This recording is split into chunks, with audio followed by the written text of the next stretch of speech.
abordar el tema de la radiación, sino, sino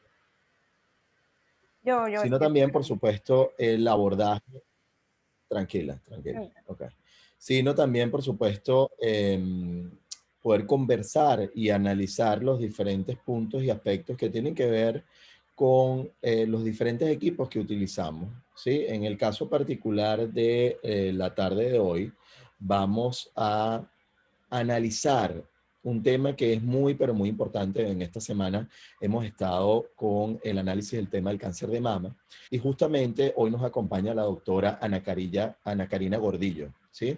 La doctora Ana Karina se desempeña justamente en un centro de imágenes súper especializado en la ciudad de Caracas, en Venezuela, en donde justamente se desarrolla en todo lo que es la parte de imagenología mamaria, diagnóstico por imágenes de la mama, todo lo que tiene que ver incluso con la parte de punciones. Y justamente con ella hemos querido abordar un tema que va más allá del típico caso particular de, bueno, de lo que sería la mamografía o de lo que es el tema clásico, bueno, del tema de la tomosíntesis, sino poder analizar y discutir todo lo que tiene que ver con la pesquisa para cáncer de mama, pero durante el embarazo y la lactancia.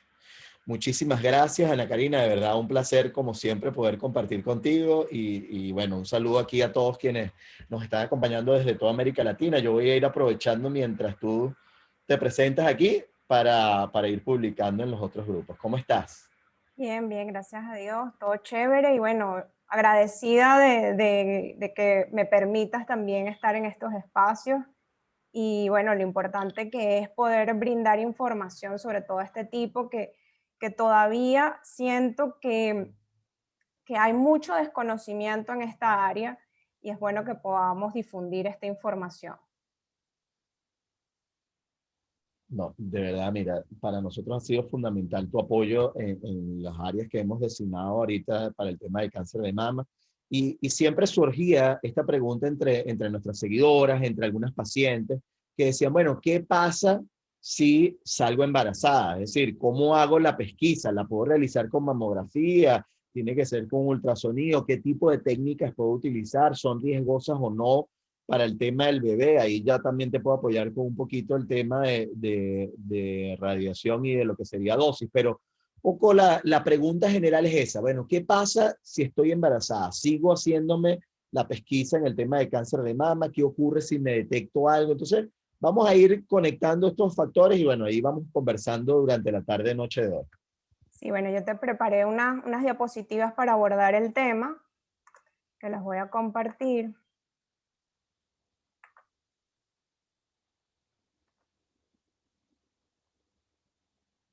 Ok, fíjense, bueno, preparé unos objetivos para abordar durante esta tarde. Primero, bueno, la importancia de la pesquisa durante el embarazo y la lactancia, hablar sobre qué es el cáncer de mama asociado al embarazo, todos aquellos cambios fisiológicos y consideraciones que debemos tomar en cuenta para la pesquisa de cáncer de mama durante estas etapas, los criterios apropiados del Colegio Americano de Radiología y cuáles son esas imágenes mamarias que debemos utilizar durante el embarazo y la lactancia, el uso del gadolinio en lactancia materna y embarazo y bueno, algunas conclusiones y recomendaciones finales.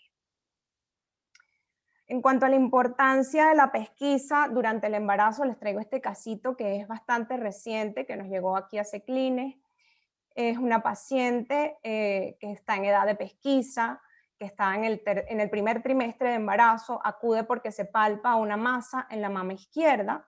Se le practicaron los estudios de pesquisa rutinarios y pudimos identificar una masa en el centro mamario izquierdo. Ecográficamente correspondía con esta imagen que vemos en la pantalla de aproximadamente 3 centímetros de diámetro, fue biopsiada y esto corresponde con un carcinoma ductal infiltrante. Entonces, bueno, el hecho de que es una paciente embarazada trae un montón de inconvenientes a la hora de planificar, por supuesto, tratamientos a estas pacientes. Sin embargo, lo importante es poder continuar con la pesquisa incluso durante estas etapas, no suspenderla, porque esto ocurre con mucha frecuencia. El cáncer de mama durante el embarazo es aquel que se diagnostica durante el embarazo, el primer año del posparto o durante la lactancia, y tiene una incidencia de 1 de cada 3.000 a 10.000 embarazos. Representa el 3% de todos los casos de cáncer de mama. Ha ido en aumento, dado porque en la actualidad la mayoría de las mujeres retrasan el embarazo a la cuarta década de la vida, y ocurren una serie de cambios fisiológicos en la mama que van a condicionar una dificultad a la hora de evaluar clínicamente la mama. Entonces tienden a ser cánceres que se diagnostican tardíamente. En cuanto a cambios fisiológicos, bueno, existe un aumento en el tamaño y la cantidad de los conductos y lóbulos mamarios, al igual que aumenta la cantidad de líquido que tiene la mama. Hay una involución del tejido adiposo, y sobre todo durante el último trimestre y durante la lactancia, pues aumenta la prolactina. Esto va a estimular cambios secretores en la mama, producción de leche, se distienden los acinos, y esto conlleva a que exista un aumento del volumen de la mama, al igual que aumenta la turgencia, la firmeza, la nodularidad de la mama, y esto dificulta muchísimo la evaluación clínica y la autoexploración de la mama. Entonces, como son etapas en las que las pacientes suelen suspender la pesquisa, pues el diagnóstico se hace tardíamente, ya cuando la masa es palpable, lo que va a condicionar que obviamente esas pacientes tengan un peor pronóstico, tengan axila positiva, y por supuesto el abordaje es mucho más complicado. Entonces, como les mencionaba, diagnóstico tardío, son pacientes jóvenes, y adicionalmente existen estos cambios fisiológicos que les mencionaba. Hay un cambio en el microambiente, hay un remodelado vascular, hay un remodelado estromal, y se cree que esto que ocurre, todos estos cambios, pueden condicionar una mayor agresividad biológica a los tumores, lo que va a aumentar el riesgo de manera transitoria. Se sabe que la lactancia materna es un factor protector a largo plazo. Cuando nosotros evaluamos los factores de riesgo para cáncer de mama, la lactancia materna es todo lo contrario, es un factor protector para el cáncer de mama. Sin embargo, durante estas etapas hay un aumento del riesgo transitorio. Les traigo este casito que también es bastante reciente. Es una paciente de 31 años de edad. Estaba en el 4º mes posparto, acudió a su médico tratante porque se palpaba una tumoración en la mama izquierda. La trataron como una mastitis, antibiótico-terapia, antiinflamatorios, no mejoraba. Lo que hacían era rotarle medicamentos. Y bueno, la paciente refiere que la masa aumenta de tamaño, además tiene retracción del complejo areola-pezón, y ya cuando comienza a tener esta sintomatología es que es referida a nuestro centro. Obviamente de entrada hacemos una mamografía dada la clínica que tenía, y pudimos identificar esta extensa área de distorsión de la arquitectura que ocupa casi toda la mama, asociada a calcificaciones con retracción del complejo areola-pezón. Ecográficamente no era tan bien observada, no la podíamos identificar muy bien. Sin embargo, el método sirvió para poder practicar la biopsia como guía percutánea, para la biopsia percutánea, y pudimos también identificar un linfático axilar de ese mismo lado. Hicimos también punción con aguja fina de ese linfático axilar y reportó un carcinoma ductal infiltrante con metástasis ganglionar.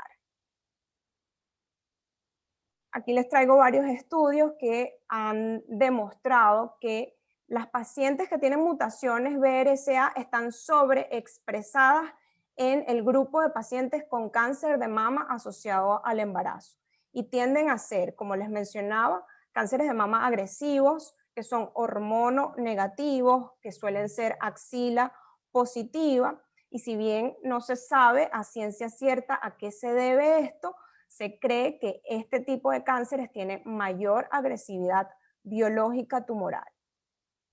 No sé si tienes alguna pregunta, me puedes interrumpir. No, hasta ahorita, sí, sí, hasta ahorita el punto clave, claro, no lo sabemos, ¿no? El tema es que obviamente dentro de esa paciente, en esos estadios iniciales del embarazo, justamente el embrión está creciendo aceleradamente, digamos, el ciclo celular es más acelerado que el ciclo celular promedio, casi 3 veces, por lo tanto, habría que ver a qué se debe esa razón o ese fundamento. Justamente esa es una de las cosas desde el punto de vista de radiobiología, etcétera, no se ha podido llegar, no hemos podido llegar a esa respuesta, ¿no? De por qué esa agresividad y por qué ese crecimiento es tan acelerado en ese punto. No se sabe si es porque también, bueno, está toda, digamos, esa necesidad del cuerpo de producir o de hacer crecer ese nuevo ser vivo. Hay un factor Sí, hasta ahora claro, desconocido para nosotros. es Lo que que sí es importante es lo que acabas de mencionar, es decir, considerando eso, bueno, la importancia de que nos cuidemos aún más. sí, es como una suma de factores realmente, porque se sabe que ese Sí, remodelado que ocurre en la mama va a condicionar esa mayor agresividad, eso es lo que se cree hasta ahora, esa es la hipótesis que se tiene, pero adicionalmente son pacientes jóvenes y sabemos que en pacientes jóvenes el cáncer de mama suele ser más agresivo y adicionalmente también influye mucho que se diagnostican tardíamente. claro. Bueno, entonces el cáncer de mama asociado al embarazo, la apariencia por imágenes es similar al cáncer de mujeres no embarazadas. La forma de presentación más común es una masa asociada. También, como les mencioné, suelen ser hormononegativos. Hay mayor probabilidad de que se traten de tumores triple negativos y los tumores triple negativos pueden simular lesiones benignas, sobre todo los subtipos basal-like. Suelen simular lesiones benignas, ser circunscritos, redondeados, con refuerzo sónico posterior. Adicionalmente tienden a tener áreas de necrosis central porque son de rápido crecimiento y esas áreas de necrosis central suelen verse como aspecto quístico al ultrasonido y esto confunde mucho porque vemos como imágenes icomixtas o áreas quísticas que pueden simular lesiones benignas. También puede haber casos que se presenten como secreción sanguinolenta sin una masa palpable, sin embargo esto es menos frecuente. Entonces, ¿qué debemos Fíjate que considerar? Dime. perdóname, por aquí nos escriben, aquí hay varias preguntitas, ¿no? Una Sí, creo que la dime. podemos dejar un poquito más adelante, pero si nos pregunta Yosimar, ¿es posible transferir el cáncer de la madre al feto? No, no. Esto no ocurre. Es decir, aquí estamos hablando justamente de que eso es inviable, ¿sí? Ese tema Para de nada, sí. transferencia de tumoración, eso no Eso va a no, ocurrir. no Sí. ocurre. Eso no ocurre. Bueno, Y durante... por otro lado aquí, ajá, Cuéntame. perdón. No, cuéntame. Muy bien, por aquí nos preguntan justamente, sí, en este caso, por ejemplo, yo me siento una masa palpable. Obviamente, miren, y lo voy a aprovechar ahorita iniciando, ¿sí? El objetivo del conversatorio, vamos a abordar, por supuesto, todo lo que tiene que ver con el tema de embarazo y lactancia, el tema de la pesquisa. Sería irresponsable que hiciéramos un conversatorio que tratara o que buscara de diagnosticar masivamente Mm, a todos los pacientes. Obviamente allí la recomendación es a que acudir asistamos al justamente médico, con los exámenes y las evaluaciones a su médico, ¿sí? claro. Por supuesto, después aquí van a tener el enlace directamente con la doctora Ana Karina en caso de que necesiten, digamos, algún apoyo o una segunda visualización o una evaluación inicial, ¿no? Pero sí, ciertamente voy a analizar el caso macro, ¿no? Y el caso macro es, bueno, si tenemos una persona que, por ejemplo, está entre el tercer y el cuarto mes del embarazo, siente una masa palpable, ¿qué tiene que hacer? Va a hacerse un ultrasonido, se hace una mamografía, que es lo que mejor recomendamos para ello. Y por allí ya Ana Karina nos va a ir Sí, comentando sobre esto. sí, yo lo voy a abordar más adelante, cuáles son las recomendaciones. Vamos a hablar sobre todo de lo que está más estandarizado, que son los criterios apropiados del Colegio Americano de Radiología, eh, que es como un estándar de cuáles son los métodos de imágenes que debemos utilizar dependiendo del escenario en que nos encontremos. Claro, hay que considerar que el escenario que ellos plantean es basándose en los criterios de pesquisa propios para Estados Unidos, que ellos tienen una edad establecida que es 40 años. Acá, bueno, hice un post hace poco sobre que no hay consenso cuándo comenzar realmente. Nosotros en Ceclines consideramos que se debe comenzar la pesquisa a partir de los 35 años, pero bueno, en Venezuela esto no es una regla como tal, ¿ok? Pero más Sí, adelante lo vamos a abordar. Bueno, las consideraciones en la pesquisa durante el embarazo y la lactancia, bueno, lo que les mencionaba, que dado todos estos cambios fisiológicos que ocurren en la mama, pues va a ser muy difícil poder evaluar adecuadamente la mama porque aumenta el volumen, aumenta la consistencia de la mama, la nodularidad. Por eso es que las imágenes van a jugar un papel crucial en la caracterización de alteraciones.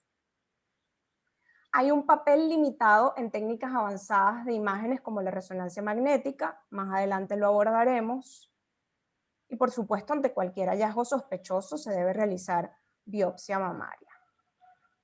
Bueno, esto es lo que les mencionaba de los criterios apropiados del Colegio Americano de Radiología. Estos son modelos estandarizados del Colegio Americano de Radiología que abordan diferentes situaciones y diferentes escenarios para poder darnos una idea de cuáles son los métodos que debemos utilizar o cuáles son los métodos más apropiados de acuerdo al escenario en que nos encontremos, ¿ok? Fíjense que esta primera variante se trata de pacientes que están lactando. ¿Cuál es esa imagen inicial que debemos realizar en la pesquisa mamaria?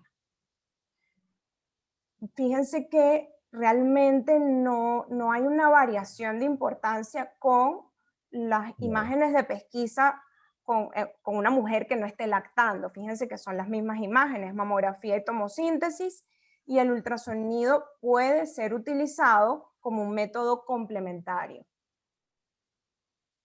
Esto, fíjense que hubo durante mucho tiempo decir que se estaba lactando en un centro de imágenes mamarias, pues era indicativo de no hacer mamografía porque la densidad mamográfica está aumentada y pierde sensibilidad. Ciertamente, todos estos cambios fisiológicos que mencionamos anteriormente van a producir un aumento de la densidad mamaria en grados variables, pero hoy en día se sabe que la sensibilidad no se ve afectada en mayor medida y por ende debemos realizar, o sea, se debe continuar con la pesquisa incluso durante la lactancia. Se recomienda para mejorar la densidad, pues que la paciente dé lactancia o que se extraiga la leche antes de hacer el procedimiento. Y bueno, hoy en día contamos con técnicas digitales, con tomosíntesis, que por supuesto nos van a ayudar muchísimo más a la hora de poder evaluar ese tipo de mamas que tienen mayor densidad que el resto. Pero no hay contraindicaciones. Quiero que esto quede claro, no existen contraindicaciones para hacer mamografía y tomosíntesis durante la lactancia. Sí, más bien lo importante allí es lo que pones en el segundo renglón, ¿no? Y es el hecho de que podemos justamente a través del bombeo de la succión de leche disminuir la densidad Sí. mamaria. Y al disminuir la densidad mamaria, entonces nos va a permitir que la técnica diagnóstica sea la más adecuada. Por eso es que ustedes van a escuchar que en el centro de salud probablemente, digamos, el deber ser es que les recomienden, si están en ese proceso, justamente que podamos realizar esa succión y que podamos realizar luego la mamografía. En ese caso, y aquí nos preguntan cuánto tiempo, es decir, hay un tiempo de espera desde que saco la leche, por ejemplo, si voy a hacer la succión de la leche o el bombeo y la guardo hasta hacerme la mamografía o inmediatamente lo hago allí en la sala. Cuéntanos un poquito. Preferiblemente en la sala. No hay un tiempo establecido, pero preferiblemente en la Claro, sala, antes de entrar al hacerse la a mamografía, pues realizarse la mamografía. Exacto. que de la lactancia. Perfecto. Y bueno, como les mencionaba, la tomosíntesis sobre todo es fantástica para evaluar mamas densas. Entonces, pues podemos optar por estos métodos de imágenes que nos van a ayudar muchísimo también. Perfecto. El ultrasonido es un método complementario para mamografía y tomosíntesis. Siempre va a ser de esta manera en pesquisa. Quiero que quede claro porque entiendo que hay gente hay personas que nos están viendo que no son médicos y Sí. existen dos tipos de mamografía. Está la mamografía de pesquisa y la mamografía de diagnóstico, ¿ok? La mamografía de pesquisa es cuando la paciente va a su control anual, está asintomática y va a hacerse su mamografía. Cuando hacemos una mamografía diagnóstica es cuando ya la paciente está sintomática, acude al control porque se siente algo, o cuando realizamos algún procedimiento, cuando realizamos un ultrasonido en una paciente que no tenga edad de pesquisa, pero vemos algún hallazgo de sospecha, pues le vamos a indicar una mamografía diagnóstica. ¿Ok? Entonces, en cuanto a evaluación de pesquisa, el ultrasonido es un método complementario para estos casos. Y bueno, considerar siempre lo que hemos mencionado siempre sobre el ultrasonido, que puede aumentar la tasa de falsos positivos, puede disminuir el valor predictivo positivo de la biopsia, y por eso hay que usarlo también con mucha precaución. En cuanto a la resonancia magnética en estos casos de lactancia materna, pues recordemos lo que les mencionaba de inicio, los cambios fisiológicos. Uno de los cambios fisiológicos que ocurren es el aumento de la vascularización de la mama, hay un remodelado vascular. Y cuando realizamos resonancia magnética, se evalúan dos tipos de hallazgos. Tenemos los hallazgos morfológicos y tenemos los hallazgos funcionales. Entonces, esa información funcional de la mama está basada precisamente en la vascularidad de la mama. Entonces, si tenemos algo que fisiológicamente nos está modificando la vascularidad de la mama, pues obviamente la resonancia magnética también va a estar limitada en cuanto a la evaluación funcional de la mama. Va a ocurrir un aumento en el realce de fondo de la mama, lo que va a producir una limitación en la sensibilidad de mujeres lactantes. Sin embargo, no está contraindicado su uso, y en pacientes que tienen alto riesgo, recordemos que en pacientes de alto riesgo la pesquisa debe realizarse con mamografía y resonancia magnética, es lo ideal. Y por ende, en pacientes que estén lactando y que estén en alto riesgo, pues deben realizarse resonancia magnética, se debe considerar su uso. En cuanto al gadolinio y la lactancia, la vida media plasmática es de aproximadamente 2 horas. En una paciente que tenga un funcionalismo renal normal, pues elimina por completo el gadolinio a las 24 horas. También se excreta en la leche, incluso le cambia el sabor a la leche materna, como pasa también con los contrastes yodados. Sin embargo, la cantidad que pasa a la leche materna es menos del 1% y es muchísimo menos lo que se absorbe en el tracto gastrointestinal del bebé, del lactante. Por ende, es un procedimiento que es seguro. O sea, se recomienda el uso del gadolinio durante la realización de resonancia magnética en lactancia. No está contraindicado. Pero se le debe decir a la madre que se ha descrito que cuando existe el ion libre de gadolinio, puede haber toxicidad directa, sensibilización o reacción alérgica en el lactante.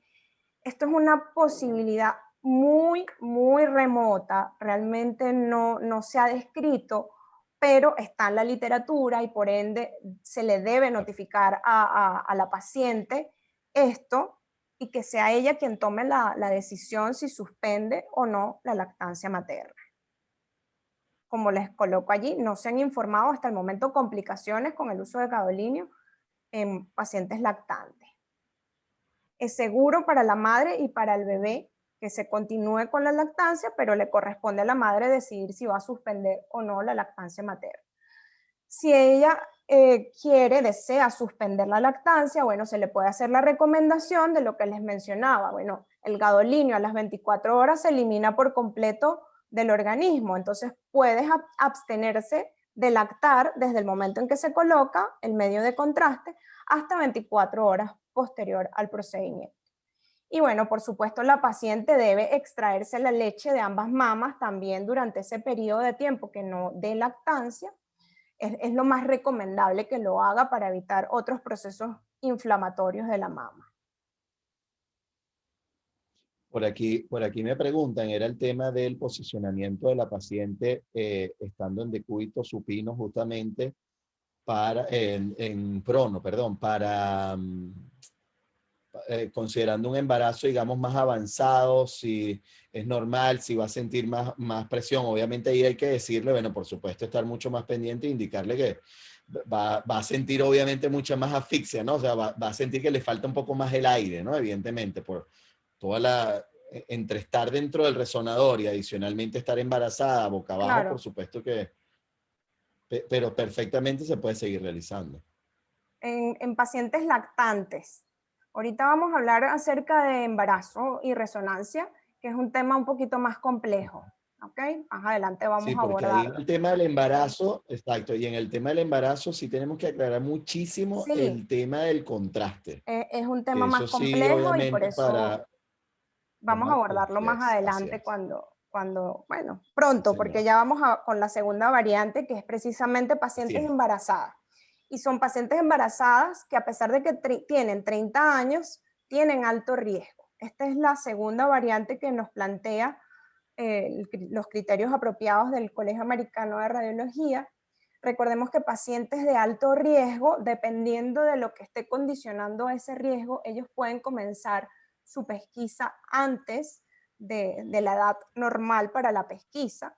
Esto es variable la edad en que se inicia, pero siempre va a ser por debajo de la edad habitual para la pesquisa. Fíjense que los métodos de imágenes en este caso particular de una paciente embarazada, lo que se está indicando es igual, tomosíntesis, mamografía y ultrasonido. Si nosotros comparamos Ujú. esta variante con una paciente no embarazada, pero de alto riesgo, este cuadro que vemos en pantalla cambia, porque lo que se recomienda, en vez de ultrasonido mamario, se recomienda es resonancia magnética con gadolínio en pacientes no embarazadas. Acá cambia porque con el Ok. gadolinio existen ciertas consideraciones que vamos a ver, vamos a abordar ahora más adelante. Bueno, la mamografía y la tomosíntesis, como vimos, no está contraindicada durante el embarazo. Las dosis para el feto en una mamografía de 4 proyecciones son menores a los 0.03 miligrays y no se han demostrado efectos teratogénicos por debajo de los 50 miligrays. Sin embargo, bueno, la NCCN recomienda que para tener una mayor seguridad, pues utilicemos los blindajes de plomo sobre el abdomen. Lo que sí es que siempre que sea una paciente menor de 30 años, para mamografía y tomosíntesis es solo si se trata de una paciente de alto riesgo. Claro, claro. Y ahí súper importante el tema de la cantidad de dosis que reciben a nivel del feto. O sea, entender que en el caso de la radiación que nosotros estamos entregando en mamografía ya es baja, que además la intensidad de la radiación disminuye conforme al inverso del cuadrado de la distancia. ¿Qué quiere decir eso? Que conforme yo aumento la distancia, disminuye en un factor al cuadrado la intensidad de la radiación. Y adicionalmente a eso, tengo que considerar también, bueno, que el detector, que es donde la paciente apoya la mama, va a atenuar, va a detener la mayor cantidad de fotones. Luego, bueno, habrán algunos fotones dispersos, es decir, aquellos que chocan y se desvían, y luego deben atravesar la piel de la paciente, luego deben atravesar el líquido amniótico, que son elementos o barreras naturales que van a detener o atenuar la cantidad de radiación. Por eso es que la dosis estimada para el caso de mamografía es tan baja. ¿Sí? Y justamente la literatura internacional, en términos de la Organización Internacional de Energía Atómica, ha establecido un límite a partir de 100 miligray en el caso del embarazo ya en la etapa de organogénesis para poder provocar un daño significativo a nivel del sistema nervioso central o de la generación de otros órganos. Entonces, obviamente, fíjense ustedes, teniendo 0.03 para poder llegar a 100 miligray, estamos hablando que necesitamos, ¿sí? Por lo menos ya estamos hablando de más de 1000 mamografías, una tras la otra, que le estemos realizando a la paciente. Así que Es es muy seguro. seguro. Aquí vamos a pasar justamente de manos de nuestro equipo médico en términos de evaluar cuál es el mejor estudio que se adecue a lo que estamos buscando. Pero desde el punto de vista de protección, perfectamente se pueden realizar esa mamografía sin lugar a dudas. Ok, en cuanto al ultrasonido, también vamos a identificar cambios, los mismos cambios fisiológicos que podemos identificar en la mamografía, también los vamos a ver en el ultrasonido, pues suele verse como la mama pierde ecogenicidad de manera difusa y los ductos pueden estar un poco más dilatados, sobre todo al final del embarazo. Sin embargo, esto no limita la evaluación ecográfica. Y al igual que describíamos en la primera variante, pues este es un método complementario. En cuanto a la resonancia magnética en pacientes embarazadas, pues aquí ocurre que cuando el gadolinio se encuentra en la circulación, se encuentra en forma de quelato estable. y este quelato estable puede atravesar la placenta y llegar a la circulación fetal. Realmente lo que produce toxicidad es el ion libre de gadolinio, no los quelatos estables de gadolinio, sino el ion libre de gadolinio. Sin embargo, en la actualidad todavía no se sabe a ciencia cierta qué tanto de esta forma de gadolinio se encuentra circulando. Y por eso es preferible tener precaución con respecto al gadolinio en embarazo. Hay datos limitados sobre la seguridad y no se recomienda su uso en la pesquisa durante el embarazo, ni siquiera en pacientes de alto riesgo. Realmente efectos mutagénicos no se han notificado con respecto al gadolinio y embarazo, pero no hay data tampoco suficiente que sustente que no lo produce. Hay un estudio canadiense que evaluó pacientes embarazadas que fueron expuestas a gadolinio endovenoso y reportan que estas pacientes no presentaron, los fetos no presentaron mayores cambios, mayores efectos mutagénicos, pero como te mencionaba, los datos realmente son muy limitados. Incluso este estudio tiene a su vez muchas limitaciones y muchas incongruencias. Claro, es que el problema es que también no tienes una estadística amplia, ¿no? Porque para Claro, claro. evitar, precisamente no le colocas el medio de contraste a la paciente Exacto, embarazada. exactamente. Porque bueno, estamos hablando de que es un feto, todo lo que esto conlleva, entonces no hay estudios realmente que demuestren si es seguro o no utilizar el gadolinio. En cuanto a la fibrosis sistémica nefrogénica, no hay reportes en embarazo, porque bueno, realmente tampoco se hace el estudio, pero es posible, como puede pasar en una paciente que no esté embarazada. Enfermedades inflamatorias o reumatológicas en el feto. Mayor riesgo lo pongo interrogado porque este mismo estudio que te mencionaba anteriormente, el estudio canadiense, reportaban que pudiese ser un efecto adverso del gadolinio en el feto, pero este Ujú. estudio, como te decía, tiene Bien, varias fallas. El grupo control eran pacientes embarazadas, pero que no fueron sometidas a resonancia magnética, que el deber ser es comparar resonancia magnética con gadolinio o resonancia magnética sin gadolinio, ¿no? Entonces, bueno, claro. hay algunas fallas en ese estudio. Y el riesgo de parto o muerte neonatal, pues se ha descrito, está en la literatura, pero realmente no se ha notificado. Entonces no se sabe a ciencia cierta si esto realmente presenta mayor riesgo. Bueno, por ende, como hay data insuficiente, se recomienda precaución. Solo debe usarse si los beneficios justifican el riesgo potencial, que es desconocido hasta el momento, al feto. En caso de que debamos hacerlo, pues utilizar la mínima dosis de gadolinio posible. Por supuesto, las precauciones en pacientes con insuficiencia renal que estén embarazadas, pues van a ser iguales a las no embarazadas. Y cada caso debe ser evaluado por el equipo de trabajo. Permiso. Fíjate que hay un punto allí, sí, que hay que destacar. Y es el hecho de que mucha gente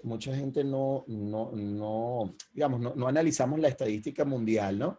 Pero uno cuando escucha hablar de embarazo, uno supone que el embarazo va a llegar a feliz término, pero cuando tú analizas la data a nivel mundial de la Organización Mundial de la Salud, te das cuenta que eso no es así. Es decir, que tú tienes más de un 60% de embarazos que no llegan a feliz término por múltiples razones que no tienen absolutamente nada que ver con el tema de radiación o con el tema del estudio imagenológico. Entonces, claro, evidentemente por eso es que dentro de estas recomendaciones está todo el tema de la valoración, de la evaluación, de tratar de recomendar justamente otras técnicas, precisamente para buscar de no generar más angustia, mayor ansiedad en la paciente. Hay todo un tema hormonal que obviamente pudiera desencadenar incluso hasta un aborto sin necesidad, sin tener absolutamente nada que ver con Nada la que ver con, radiación, ¿no? claro. Entonces, claro, el embarazo, por eso es que es algo tan sensible a la hora de poder evaluar a una paciente en medio de estando así, ¿no? Estando con este estado. Claro. Bueno, lo que se recomienda, estos son recomendaciones que se hacen desde el manual de medios de contraste del Colegio Americano de Radiología. Es de este año, 2021, y está disponible, lo pueden descargar en la misma página del Colegio Americano de Radiología, y la información de verdad que está muy completa acerca de estos medios de contraste.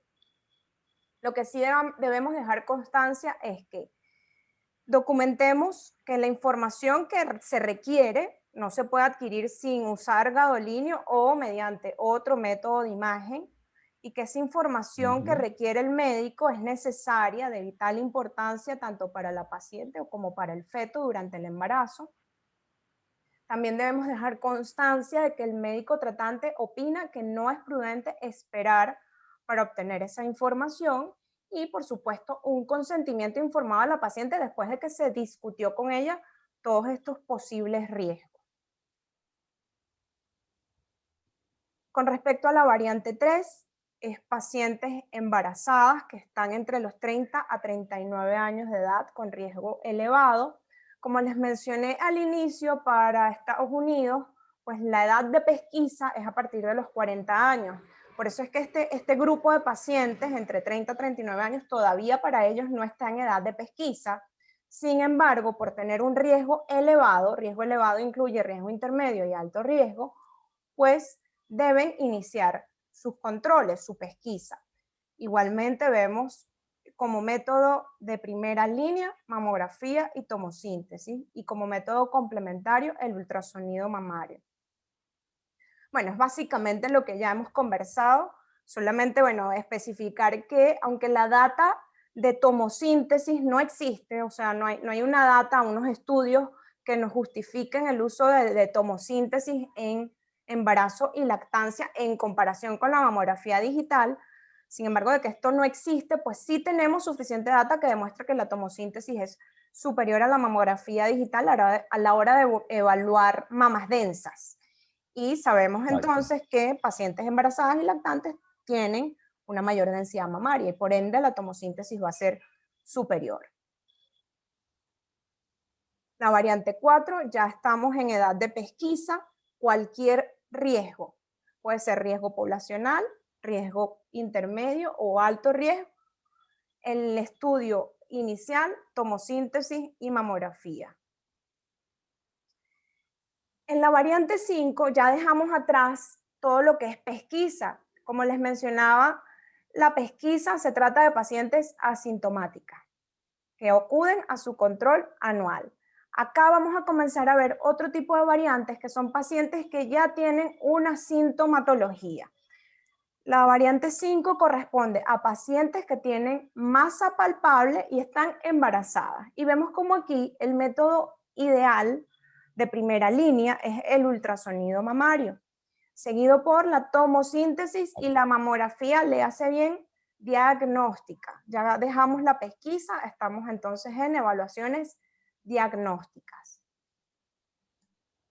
¿Por qué el ultrasonido? Porque el ultrasonido ha demostrado ser el método de primera línea en embarazo y lactancia en pacientes sintomáticas. Tiene una sensibilidad que llega incluso al 100% cuando estamos en este contexto de mujeres embarazadas y masa palpable. La forma de presentación más frecuente del cáncer de mama asociado al embarazo es la masa palpable. Y la mamografía y la tomosíntesis tienen una sensibilidad ligeramente menor al ultrasonido cuando estamos ante este entorno clínico. La mamografía diagnóstica debe usarse como complemento al ultrasonido. Es decir, una vez que nosotros realizamos el ultrasonido mamario, una paciente que tiene una masa palpable, está embarazada, el ultrasonido fue negativo, debemos realizar una mamografía diagnóstica en busca de eso que se palpa la paciente. O, en caso de que el ultrasonido sea sospechoso, igualmente debemos realizar una mamografía diagnóstica luego de haber hecho el ultrasonido mamario. No irnos directamente a la biopsia, porque ¿qué es lo que ocurre? Que si nosotros realizamos primero una biopsia mamaria percutánea, pues vamos a modificar la visualización de esa alteración en la mamografía, porque se le va a sumar ese cambio inflamatorio, lo que nos va a limitar la evaluación del tamaño tumoral, la extensión, incluso hallazgos asociados pueden verse limitados a la hora de evaluarlos porque se suman los cambios inflamatorios a esa densidad mamaria. Entonces no Y se entonces en recomienda ese caso el flujo sería ultrasonido, mamografía y luego hacer la biopsia, punción por guiados por, supuesto. o sea, biopsiamos por ultrasonido, exacto. Sí, O sea, un poco exactamente. para que las pacientes tengan el flujo, exacto. Por ultrasonido, si el hallazgo se ve por ultrasonido, pero si, por ejemplo, como el primer ejemplo que te daba, se palpa una lesión, el ultrasonido fue negativo y hacemos la mamografía diagnóstica, pero identificamos un área de distorsión o unas calcificaciones que no se Ujú. visualizan por ultrasonido, pues entonces en ese caso la biopsia sería guiada por estereotaxia. Sin embargo, lo más Claro, frecuente es que tenga expresión al ultrasonido. claro. Excelente. Y bueno, luego, como te mencionaba, luego de que ya pudimos identificar la alteración en los métodos mencionados, ultrasonido, mamografía diagnóstica, ya caracterizamos esta alteración, es sospechosa, pues nos vamos entonces a la biopsia mamaria percutánea. Como lo dice aquí, no es la evaluación inicial. O sea, nosotros tenemos que tener ya evaluado imagenológicamente esa alteración bien caracterizada para poder Claro. luego ir a una biopsia mamaria percutánea. Se practica si las imágenes de diagnóstico demuestran masa de sospecha. Existe algo que se llama fístula de leche que Ujú. ocurre posterior a procedimientos de biopsias porque como nosotros hacemos una incisión para entrar a la mama, pues se pueden formar fístulas de leche hacia la piel, ¿no? Puede salir a través de la piel leche. Esto ocurre con mayor frecuencia cuando las lesiones están cercanas al retroareolar. Hay ciertas técnicas que pueden ayudarnos a disminuir el riesgo de producir estas fístulas de leche, tratar de no entrar tan cercano a la retroareola e inmediatamente hacer presión sobre la mama luego que hacemos el procedimiento. Y por supuesto, este tipo de pacientes van a tener mayor riesgo de sangrado por lo que les mencionaba también al inicio, pues de que son pacientes que tienen una mayor vascularización. Sin embargo, este tipo de sangrados tampoco son significativos. Y no es algo. Exacto. La variante 6 son pacientes que tienen descarga a través del pezón durante el embarazo, obviamente descargas patológicas. Igualmente los métodos de elección, ultrasonido, mamografía y tomosíntesis diagnóstica para tratar de poner en evidencia qué es lo que puede estar produciendo estas descargas.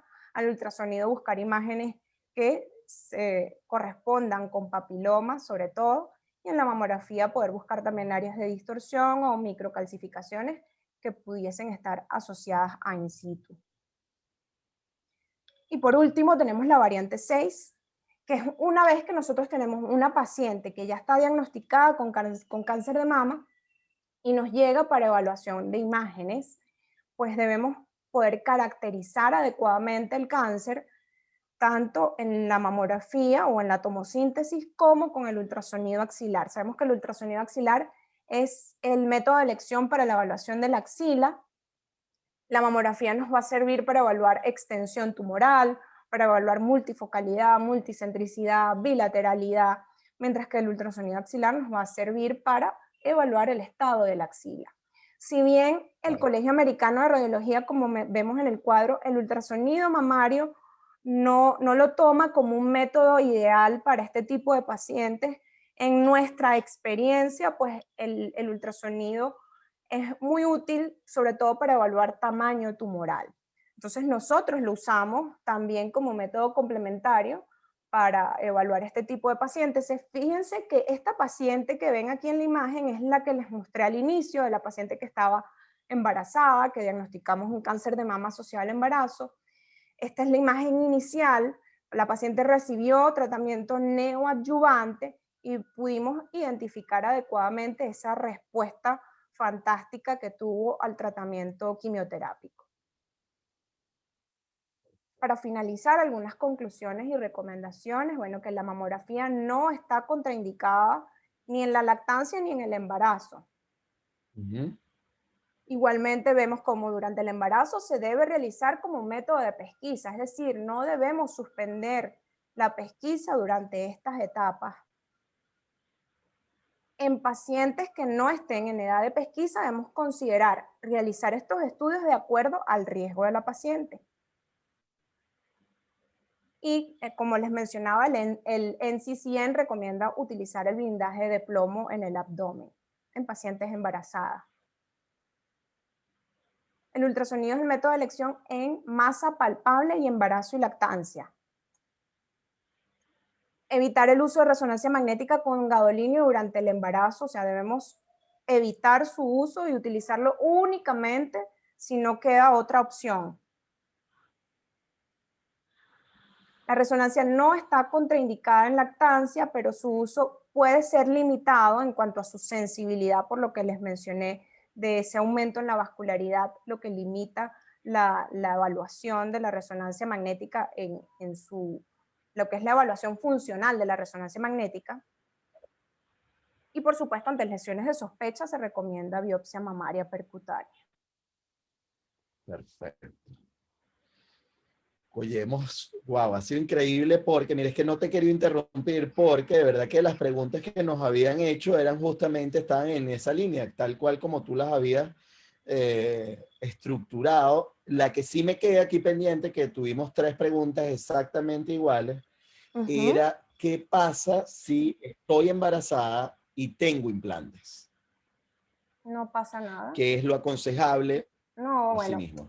No, Es decir, realmente el mismo esto tema de no, la técnica de club, pero... Pues, sí, eso no va a limitar. Por supuesto que los implantes, a la hora de evaluar la mamografía, por supuesto, hay que hacer un poco más de proyecciones que las habituales. O sea, si normalmente hacemos 4, pues con pacientes con implantes hacemos el doble.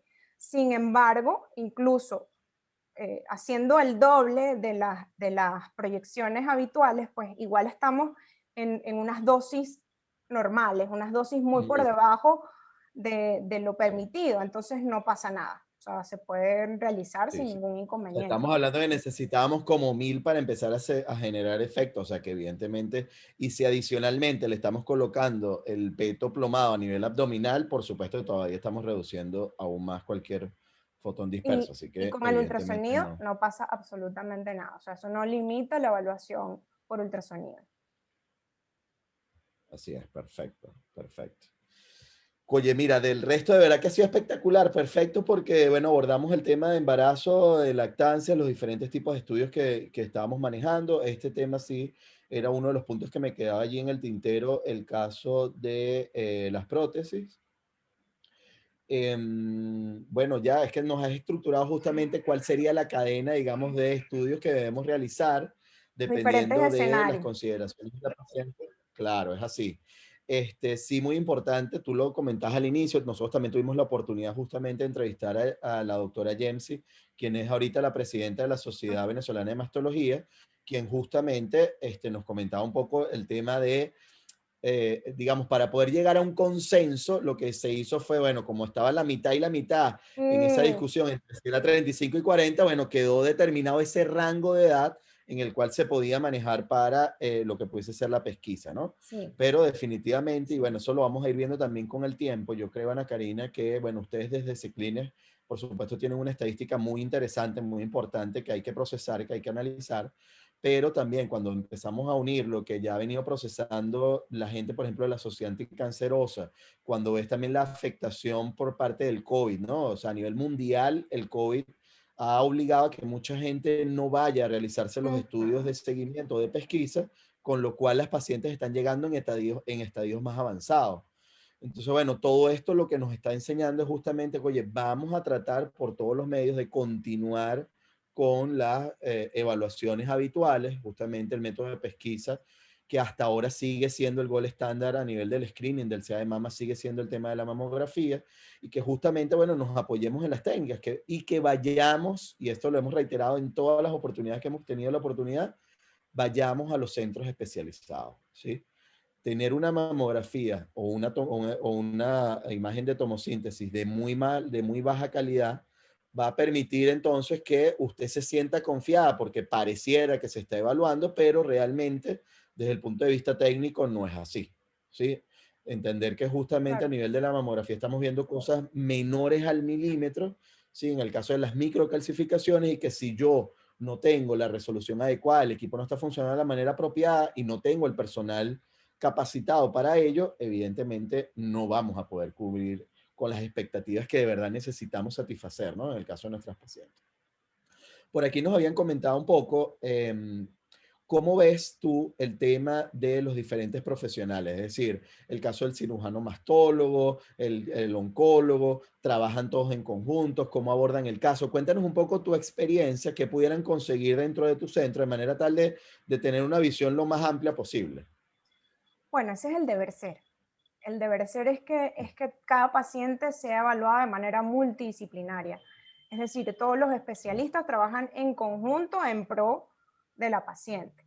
Por lo menos mi experiencia, que yo digo que es, bueno, es fantástica porque tengo al especialista, al mastólogo al lado, la paciente puede ir de entrada con el mastólogo y él luego es referida a las imágenes y nosotros podemos discutir las imágenes en conjunto y cuál es el beneficio que puede recibir esa paciente. También se discuten incluso semanalmente los casos clínicos con el resto de los especialistas que quizás no están dentro del área, pero que también trabajan con nosotros, como el radioterapeuta, como el oncólogo médico.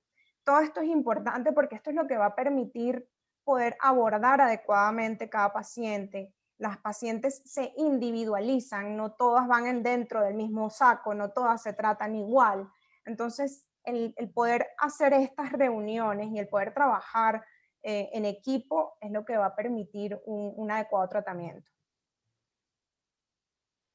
Perfecto, sí, es que, bueno, eso es lo que queremos, ¿no? O sea, justamente que nuestros pacientes asistan a los lugares especializados en temas de mama. Sí, o sea, el tejido mamario es un tejido, por supuesto, muy sensible desde el punto de vista psicológico para la mujer, pero también desde el punto de vista de radiación, y por consiguiente necesitamos que sea abordado desde todas las perspectivas, de manera tal de que la paciente no sienta, y es una de las cosas que te comento porque, bueno, también lo hemos vivido de cerca, cuando a la paciente le dicen tienes cáncer, entonces, bueno, queda como, bueno, ya va, ¿a dónde voy, no? O sea, me voy al oncólogo, conocí a un radioterapeuta por cualquier razón misteriosa, entonces, bueno, ¿qué hago? Entonces, al final quedan allí como en ese limbo y al final, bueno, están, bueno, ajá, ¿a quién le presto más atención? ¿Al que me dice inclinarnos por la cirugía o a la que me dice vámonos por la quimio o vamos a hacer en conjunto? Entonces, al final, lo importante es eso, ¿no? Tener un equipo que trabaje en conjunto que Ujú. permita escoger la mejor terapia que se adapte a usted. O sea, entender que justamente, como tú muy bien lo decías, cada paciente es única y la medicina moderna es eso, una medicina personalizada. Ese tema que hace 50 años llegamos y estandarizamos y bueno, se les entregaba la misma dosis de eritema a todo el mundo para no importa el tipo de cáncer, etcétera. Ese tipo de cosas No. obviamente ya no existen y justamente lo que estamos impulsando es eso, que asistan a los especialistas, que verifiquen la información, siempre es importantísimo la verificación de la información de fuentes oficiales y que por favor no se dejen llevar por los cuentos de camino, por las influencers que pudieran estar recomendando una u otra cosa, ¿no? Que también lo vivimos y lo vimos con el tema de la termografía o la recomendación de una influencia para una termografía por encima de la mamografía, cosa que no tiene ningún tipo de asidero técnico, científico, nada. Entonces, por favor, muchísima precaución con esto, ¿sí? Bueno, Ana Karina, mira, yo de verdad de mi parte, nuevamente agradecerte. Ahorita todo el mundo está súper contento acá. Te mandan saludos igual a Argentina, Bolivia, tenemos a Honduras, Nicaragua, Perú, Venezuela, por supuesto. En Venezuela podemos ubicarte en Seclines, en Caracas, ¿sí? Ellos están Sí, ubicados en la Avenida Libertador, Libertador. ¿correcto? Ujú. Torre Ciclar, planta baja. Perfecto, en la Avenida Libertador. Perfecto, perfecto. Y por supuesto también seguirla, la pueden acompañar y seguir a través de imagen rayita abajo o raya piso mamaria, ¿sí? Imagen raya piso mamaria en Instagram y por allí también pueden contactar a la doctora de manera tal de que dudas, comentarios, también nuestras pacientes que nos están viendo, por supuesto, si necesitan igual asistir a un centro especializado en mama, por supuesto, altamente recomendado. Y si necesitan obviamente una segunda opinión, el tema o la biopsia, lo que sea, ahí tienen a la doctora Ana Karina Vamos a siempre a la disposición. orden. Así que bueno, De verdad, encantados, encantados. Muchísimas gracias por acompañarnos, Ana Karina. Gracias a ti por la invitación. Cuídate mucho. Igual.